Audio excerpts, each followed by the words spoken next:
Have you ever seen it, that really painful, almost inexplicable struggle of a child who, for whatever reason, just cannot go to school?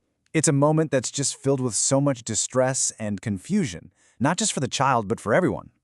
Well, today we're going to pull back the curtain on the hidden reasons behind this and really shift our whole understanding of what's going on. All right, so let's get right into it. The very first thing we have to do is change our perspective. Because what we're looking at here, it's not an act of defiance. It's a genuine internal battle.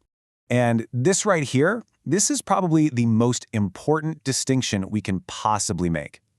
This quote really gets to the absolute heart of the issue. It helps us move away from a place of judgment and into a place of curiosity and, of course, compassion.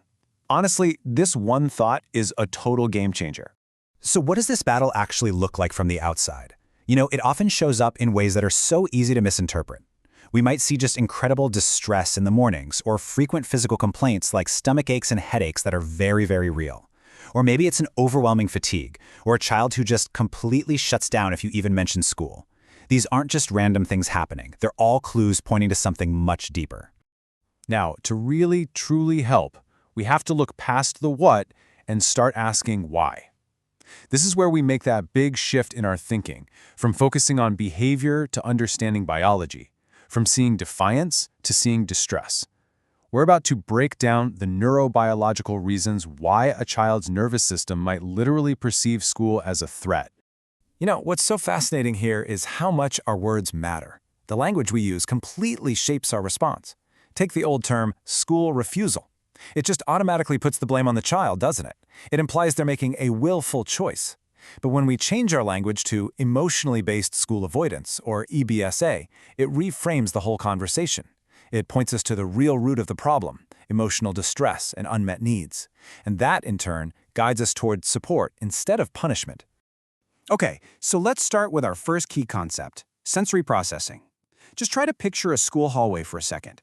You've got fluorescent lights buzzing overhead, lockers slamming shut, hundreds of conversations happening at once, all kinds of smells. For a child who is hypersensitive, this isn't just a busy hallway. It's a complete sensory assault.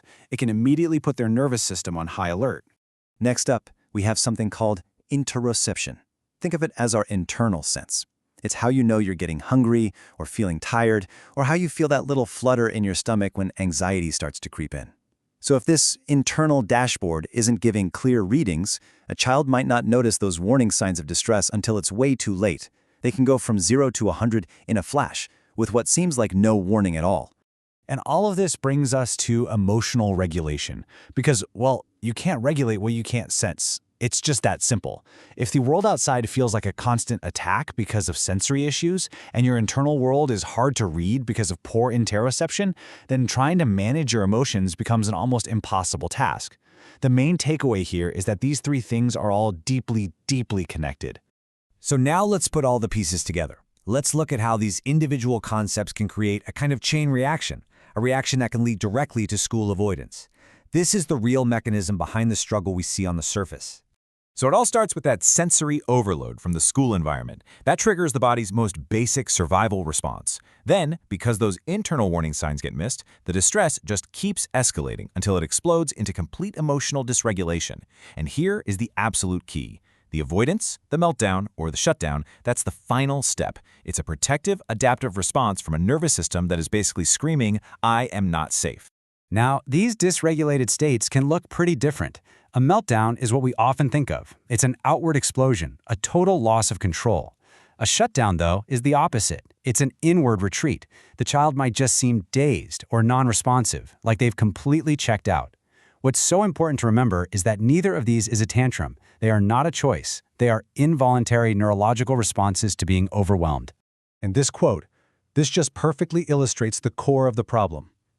It's inspired by that wonderful children's story, Stella Luna, and it captures the feeling so well.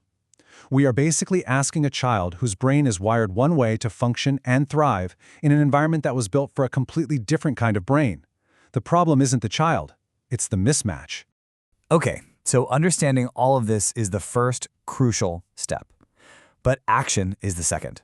What do we do to help? Let's get into a practical toolkit of strategies, all designed to build a sense of safety for the child, both at home and at school.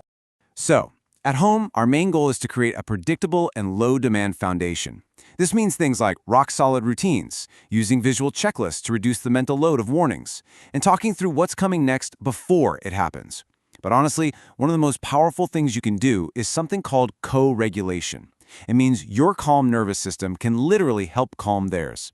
It's about lending your calm, not demanding it from them. And at school, the focus really has to be on accommodation and flexibility. This could be a designated safe space where they can go to decompress, allowing for movement breaks or providing helpful sensory tools. But, maybe the single most important thing is a relationship with one trusted adult, one person who gets it. That connection can be the anchor that makes the whole day feel possible. Now, for any clinicians or educators watching, this paradigm shift is everything. It's about getting away from just looking at behavior charts and moving towards a view that understands the nervous system. The goal isn't just compliance, it's about building real skills for self-regulation. And that can only happen with true collaboration, a real team effort between home, school, and any other support systems. So where does all this lead us? Well, it leads to a complete rethinking of what our goal actually is. We're not trying to shove a child through a door that feels terrifying to them. No, we're trying to do something much more constructive. We are building a bridge. Every single strategy, every accommodation, every moment of genuine understanding is another plank in that bridge. The real goal is to create a path that feels so safe and so sturdy that the child feels empowered and ready to choose to walk across it on their own. And really, that leaves us with this final, powerful question. If we can just shift from asking, how do we make them, to what do they need, well, that changes everything. It changes our focus, it changes our actions, and ultimately, it can change a child's entire life. It finally recognizes the battle for what it truly is, and it honors the amazing kid at the very center of it all.